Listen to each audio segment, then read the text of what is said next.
Welcome to the Twin Cities Leaders Podcast, Leadership Over Dinner series. I'm your host, Kevin King. This series is where I sit down with artists, creators, and founders like Ann Labovitz, world-renowned artist here in the Twin Cities. All right, Ann, so how is your day going? So far, so good. It's really nice to be here. Thanks for having me. Yes, now your dog is going to be okay, right? Dog's going to be okay. Dog's on the way to the vet. Okay. How many dogs do you have? Two. We have two dogs. And what kind are they? One is a Cavapoo and one is a Spring Charles Spaniel. And one of them's 14 and the other one's 16. So we have some elder problems as we go. So I was about to, because I'm not a dog owner, but when you said 14 and 16, I gets equate old that to for be, a dog. That's all. Okay. So that's almost like 70 and It's a little further than that, yeah. 80 in human years. Okay, wow. Okay, cool. Well, I'm so excited for this dinner and to have this conversation with you. And I have a ton of questions that I want to ask you because I really want to learn more about artists and what goes on behind the scenes and how you create and all the fun things that you've done in your career. But I want to start with when you think back to the beginning, what drove you to want to become an artist? I think when I was a young person, my grandmother was an artist. So my earliest memories are of sitting for a portrait that she was doing of me. It was very difficult to sit still. Still is hard for me to sit still, but it was really hard then. And what I remember is those relational moments where she was really, in a way, trying to see me, if that makes sense. So she was really leaning into who I am or was, however you think of that. And it was really about connecting on a kind of core level. And she was also painting my portrait. And I have those two portraits in my kitchen. How old were you? Well, that's a great question, but something like maybe I was 5, maybe I was 8 or 9-ish. Okay. And she used to talk to me about Martin Buber's philosophy of EaTo. So she was doing this thing, which was deeply relational and really looking into me.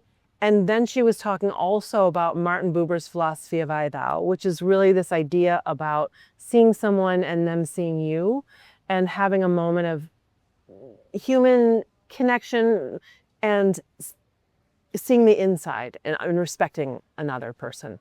And for me, what's interesting is that was way back when, and it turned out when I did my master's, I thought, well, gee, I should really read Martin Buber. It's philosophy, so it's very cyclical and kind of hard to understand, but it really gave me a sense that that's actually the core of my artistic practice. So I think that really connects to the work that I do and a lot of the things that I do that are interactive, where it's really a visual representation of those ideas about seeing one another. And now, with such a difficult time that we're living in, the simple act of recognizing and respecting another human is really a radical act. And so that's really a kind of a through line from my art practice. When you think about, obviously, she's one of the people who shaped you growing up. Are there others? Were there teachers? Were there other people in your life that kind of? Yeah. Actually, I had Mrs. Courier in some grade in high school, and she flunked me because I was, I had to go to drug treatment. So I was really having a hard time. I was off the rails. She flunked me. Then after I went to drug treatment for 2 years, I thought, I'm going to take that class and see what happens. So I took her class. It was very difficult, rigorous. And there I read Viktor Frankl's Man's Search for Meaning for the first time, which is something I read 3-4 times a year now. Love that book and also have made a big work about that book. So she was instrumental in thinking, I would say, right? If that makes sense, and just opening. And also I had a dear friend, Dr. Harold Robinson Adams, who was an older learner at Hamlin where I went to school.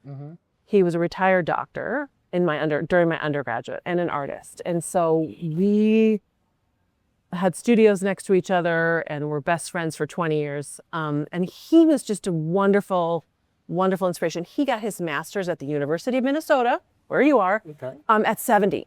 Or he started at 70, didn't get it at 70. So he always told me, you've got to get your master's. You just have to. And so I did finally get my master's, so I know he'd be happy about that. And he always said, you've got to work bigger and bigger. And in those times I was working on canvas. So I was working big, I would say, 6 feet by 6 feet or something like that. Now I work 45 feet by 35 feet, by maybe 10 feet. So bigger has gotten bigger. So I feel like that's a nice connection to my practice and foundation as to who I am.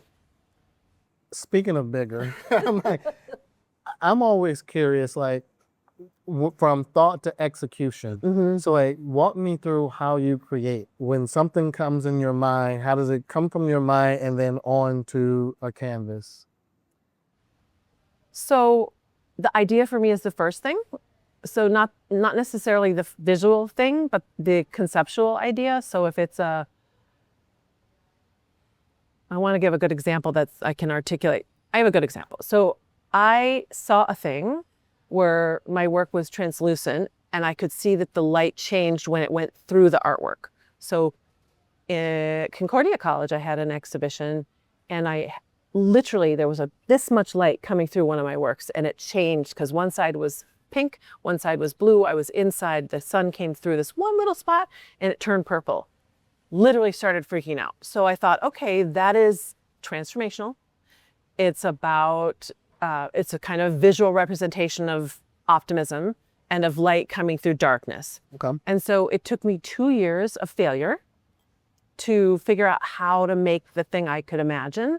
I wanted to do something that was very large scale that had light coming from underneath it, but I'd never worked with light. So I didn't know how to do that. So I iterated and finally came onto a custom-made plexiglass vitrine, adhering the painted material onto the box, and then doing these big panels with like 150 LED lights behind them.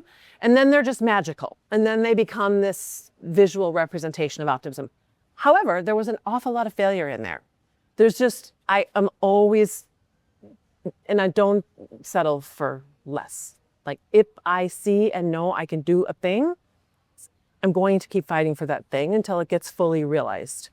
Right now I'm working with fabric and I can't quite find the fabric I want. I saw it a year ago and I'm on my 8th iteration of it and I still don't quite have what I want because I can't quite source exactly what it is. I can see how amazing it's going to be. So sometimes I see a thing and then I have to build backwards from it. And it might take a year or 2 or 4. I'm gonna still get there. So this is a process. This isn't something that you think of over lunch. I mean, like from the idea to the evolution of it. Serious business. It could be years. Well, usually it's years. Even if it's an exhibition, it's gonna take a year. I have an exhibition, like I just had the exhibition at the Plains Art Museum in Fargo, North Dakota. So I had the 2 galleries and the atrium space. That took a year to create.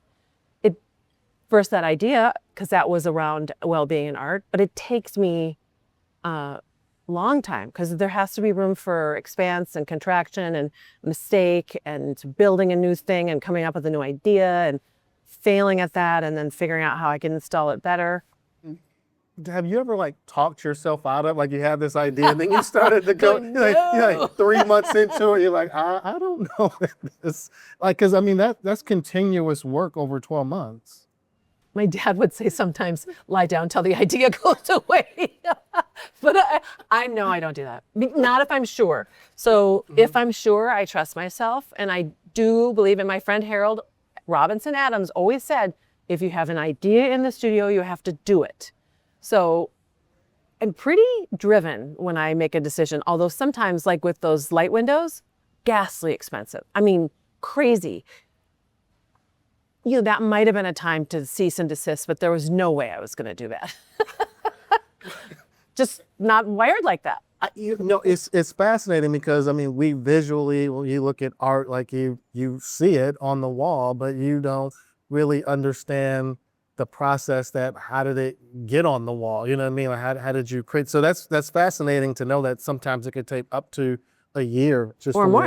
And I think sometimes there is that misnomer, like you just slapdashed a thing.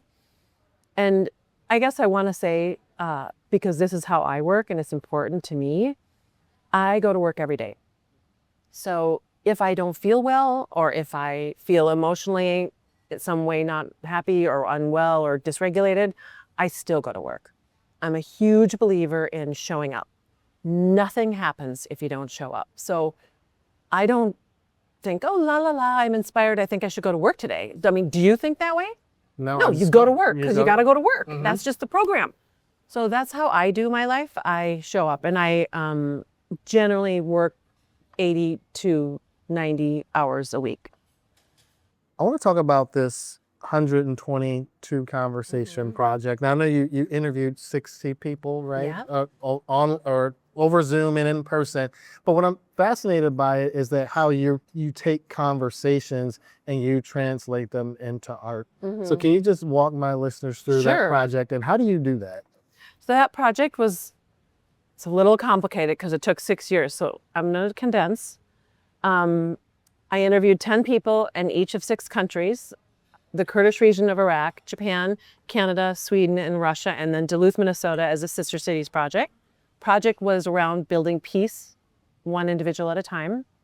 And I developed this interview process where, much like this, we come together and have a conversation, although no food, which is always a disappointment. And so this is so lovely here. In those interviews, I recorded and took notes, and then later took them into the studio and literally wrote verbatim every single thing people told me onto the actual paintings. So like I will do it write as fast as I can. And so when I say write, I mean write, draw, kind of almost like transcribe those words that people told me. So give me a word. So like someone says, well, what? any word. Any word. Okay. Okay. Someone said, I think I need to tell you I had breast cancer, because someone said that. So I would write, I think I need to tell you I had breast cancer. So literally everything people told me, with all the marks in the work. So it's like this way of kind of embedding the meaning and the purpose into the artwork. And sometimes it's legible, and often people would say things that are private that I wouldn't want to repeat. So then those are obscured. So I still written them in there verbatim, but I made them purposely obscured so as to not compromise the integrity of privacy and trust. Has it always been your philosophy to turn your artwork into a collaborative experience or meaning behind it? I love that question. I want to say yes and no. Yes, because my foundational experiences with art were relational with my grandmother. I started out as a portrait artist, so also looking into people and really thinking about the inside and abstracting the form. And I did portraits of children for a long time and started to do interview process because a kid can't sit still. Like I couldn't sit still. So you have to have a place to start and ask questions, and they want to talk. So that was a bridge. And I think over the last 30 years, instead of thinking about one person, one picture plane, one painting, my energy and ability to broaden and engage so many people at once, words become this way of doing that through the work. And I studied psychology. I love people. I literally love people. You asked me about 122 Conversation. I fell in love with each of those 60 people. I love people. I believe that if we lean in and listen to people, everybody, people are beautiful. So it just takes a moment to sort of stop the noise and lean in, and then you find that here is a gem.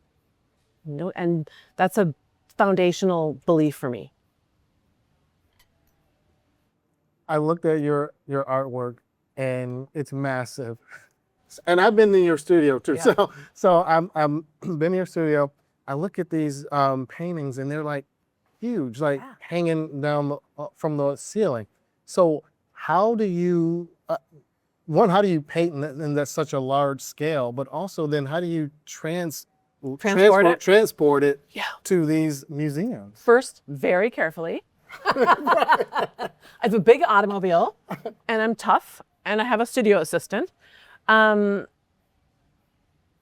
I work in sections. So to answer your like practical questions, the material that the really big ones that hang down, this material is crimply. It's Tyvek. It's a construction material. It's intended to be a vapor barrier. So it's not receptive to pigment or vapor, any kind of moisture, because that's its job to repel.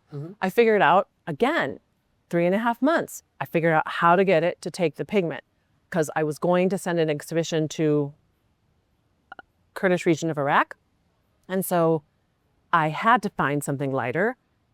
It didn't take it. It was horrible. It was really hard to work with. And I took 3.5 months to figure out how to get it. So, and then I can roll them. That material is rollable. So right now I have an exhibition at Art Prize in Grand Rapids, Michigan, and I'm finishing those pieces, and they will be rolled and popped in the back of my truck, and we will drive over there. Down below that Lake Michigan. when you think, so, because you just now have become a certified forklift. And not just forklift, scissor lift and boom truck, the one that goes up with the person inside there. Yeah. So now you have the ability to take your own work. Yes. And put Bring it in it up, places. which is pretty cool. How did that come about? Like how long did it take to get the certification, and then what prompted you to get the certification? Didn't take that long, actually. And I've been operating them for some time. And so I felt that it was time to become legal. Okay. And so I took a training, like sort of a lecture portion of a training, and then I took a practicum and got tested. Well, and it's good for me because I need to be up on that scissor lift so that I can see what I'm doing. I can make sure that if you hang things above people's heads, you have to be very careful. So I need to make sure that the whole thing is safe. And I'm very concerned about safety. There's a lot of, as a public artist, you have to think about all kinds of stuff you can't even imagine. And I need to see what it looks like up there. And then I want to make that how it's adhered to the up above and what mechanism we use. So it's good to be up there. So talk about, how does one get a piece of artwork into a museum? I mean, and not just physically, but just first, like, how do you, when you are creating, are you thinking of a museum in mind? And then if so, or if not, how do you what's the process like? Well, it's a hefty process, and artists are always curious because it's hard. So I do a lot of commission work. So that's a specific thing for a specific entity or place. That's one way of working. Or I have an exhibition, so therefore I need to take a year and make this work for this exhibition, like at the Rochester Art Center or wherever. So I apply to a lot of things. I know a lot of people. I always share my work I share it, have an internet profile that's pretty large. I have a newsletter that I share once every quarter.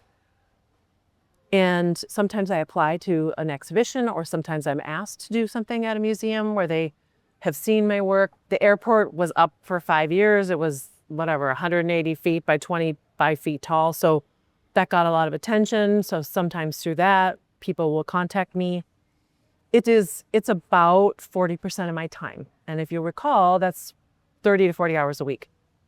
So it's not something that happens overnight. I've been a professional artist for 30 years. I work so hard, you can't believe it. Both in the studio and in making things happen, because I'm a project manager. I got to figure out like those materials. I got to figure out, where am I going to get that? How can I get that? Can I get that made? And then the sort of website and all the other pieces of that puzzle and all the writing that goes along with it that you have to have, that has to be excellent to apply to something. So you're not just sending a random email to a museum. You have to, maybe, but not very often. So there's an application process, or sometimes. The answer to your question is, think about it as a full-time job. I have a full-time job, basically marketing myself and managing public projects and commissions and that kind of thing. So there's a whole ton of ways to get things done. You can apply to things. Museums, it's very unusual to be able to apply for an exhibition at a museum. Normally, they are going to come to you because they work 2 to 3 to 5 years out. They have systems in place. They have curators who are interested in projects. They have institutional guidelines. So as an artist, even though you think, oh yeah, I would be a good fit, they have their own sort of really big structure and funding structures that has nothing to do with you. It has to do with their entities. And so they will have priorities that they need to focus on. And then who decides how long an exhibit stays in that particular The institution. The institution drives everything. Schedule, space, timeline, and then you usually are working with a curator who's kind of helping guide the installation process and what works come in, and they're usually familiar with your work, and then they become even more familiar, and it's a dialogue. Mm-hmm. Your Convergence exhibit, which just has tons of emotional intelligence in it, it's interactive, it talks about well-being. And again, I love like with your work that you involve people, you know, not just visually looking at it, interpretation, but actually diving into the work. And so can you talk about that exhibit and then really the cool part about having people share what well-being meant to them? Mm-hmm. The exhibit, again, it started out with this idea around well-being. So I interviewed 60 people in the Fargo-Moorhead area, which is adjacent to the Plains Art Museum, where the Convergence exhibition was and is in the main atrium still. And so those interviews sort of form the source material for the whole thing. And then so that it's made in that place, if that makes sense to you. So I interviewed people in that case and wrote while people were talking to me right on the paintings that went on the wall. And there was this wall called the Well-Being Wall. Mm-hmm. And we had 10,000 squares that I made and put a hole in the corner. And it was an invitation to everyone who came to respond to that prompt. You said, what does well-being mean to you? So some people drew, some people wrote on it. And what was wonderful is throughout the course of the exhibition, having been there, I talked to so many people who really repeatedly came. I met this woman who's a social worker. She said she came at least twice a week because for her, it was inspirational to see what other people were writing. And remember, I talked about Martin Buber's philosophy of I, thou. So imagine that feeling where you see someone and they see you. It's really a visual way of expressing that idea because I'm writing and drawing a thing. So I feel experienced. I put it on the wall. I can see yours. I can see everyone else's. So through that, we're humanizing each other in this beautiful process of pausing to see one another. So and that is a foundational element in my work. And I love to do that. So you work a lot, you admit it. So what does well-being mean to you? How do you balance that with your work schedule? So my coping mechanism is working. Okay. So everybody has a different way of handling things. Mine is working. So I also swim. I swim or walk an hour every day. That's my physical thing. And other than that, I really work and I feel better. The harder I have to work, the better I feel. So that's how I do it. So it's not exactly textbook, but it's my way. It's literally what I need to get through my day. And then I read Viktor Frankl, Man's Search for Meaning. If things are getting really rocky, that's what I do. What were some of the cool things you read from the gallery visitors when they put what they put on? Do you remember any of them? I do. One I remember that really hit me, which said I didn't commit suicide. And I find that really powerful because that person needed a witness to the fact that they didn't do this thing, which is really incredible to be able to share in something like anonymous way. Other people write all kinds of lovely things, and sometimes the drawings are the most poignant, and sometimes the words, the kind of words that sound a little Pollyannish, like hope and love, peace, those words come up, then I think it's because they mean something deeply to people. So last week I went to the Walker, and I thought about you one because I know I was going to talk to you this week, but it was just like, how cool is it to see just your work in all places? You know, I mean, whether it's at the airport or a gallery, like when you look back to such your younger self, and now you're like, wow, like, is it all that you thought it would be? In some ways, it's more. I don't think I had a linear vision of the plan. I love the Walker. I love the Walker. I'm on the Walker board. I'm crazy about the Walker and the programming they're doing. I think they're doing an exceptional job of being really porous to the community and serving community. And the exhibitions are really lively and engaging. And as for myself as an artist, I also really love to be in the public. So the work, like the airport, or on the street in Rochester, or in a public space, because someone's not coming to, there's no barrier of entry, doesn't cost anything. You don't have to say, I'm going to go see a thing today. It just is. Like Mayo Clinic has tons of amazing artworks and they're everywhere. So it's kind of a way of surrounding us and bringing that moment of joy in anywhere. I know you just articulated. Like it's so cool to see. You know what I mean? Like you do something in the studio and it's out here for the world to see. When those things that I make that I do in sections, I never see them fully until I unfurl them in these huge spaces. So that's a sense of kind of discovery or magic, because I can see it. I know my material. I know what both sides look like. I often re-roll and roll again so I can see what I'm doing. And yet, when they become three-dimensional, there's something else. There's the magic. So you're in your studio. Okay. You're painting and doing your thing, and then you mess up. Yeah. You know, like happens all the time. Wait, does an artist keep going, or do you realize, oh, I messed up, or do you start? What do you do? First of all, I love that you asked that question, because I have a certain pet peeve that I want to talk about. I mess up all the time. All the time. I keep going, obviously, because materials are expensive. Process is expensive, because it might have taken me 10 months to get here. So if I made a mistake today and it took me 10 months to get here, you think I'm going to stop working on that? Not likely.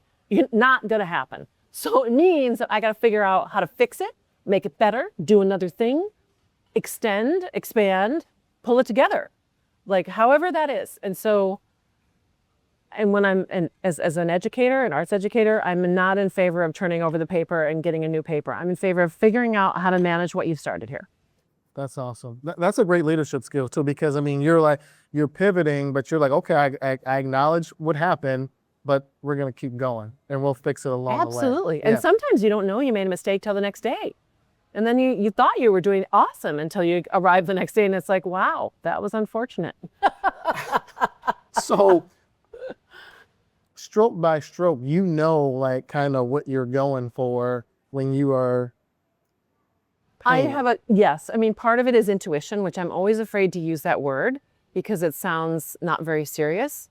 And everything I do is serious and intentional and on purpose.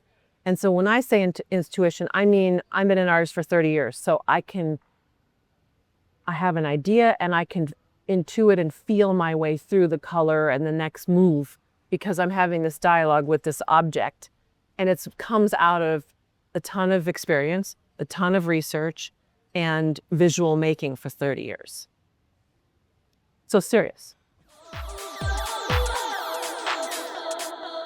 This segment is sponsored by Kowalski's Markets, where it's all about the joy of good food. Well, you know, I ask all my guests, what's their Twin Cities hidden gem? Yep. Can be a place, event, or an experience that you think more people should know about. Okay. So my favorite is Sky Fresher. It's a James Turrell art piece it's a public space. It's free because it's outside. It's adjacent to the Walker. So it's in the Minneapolis Sculpture Garden on the Walker side. And it's magic. It's magic all the time. It's magic in particular at sunrise or sunset. because there's a hole in the sky in this work, and the lights inside change and the light outside is changing with the sunrise or sunset. It's magic, like magic. Recommended highly. And then just having an amble in the garden, but that is a very specific place. And then I do have a second one. I was thinking of wet paint. It's a terrific art supply store in St. Paul. And what's great about it is they're all artists. They all will have an intelligent answer to the question. And if they don't know, they're going to go ask somebody else. So I love that, because if you have a problem, which we sometimes do, or if your students need something, I think it's a nice place to go. And I really appreciate this conversation. I learned so much. I've been dying to talk to you about it because I'm just so fascinated by your work. Thank you. It's been really fun. I appreciate all that you're doing. I love how you're highlighting places in the Twin Cities and artists and leaders. It's a real treat to be here. Thank you.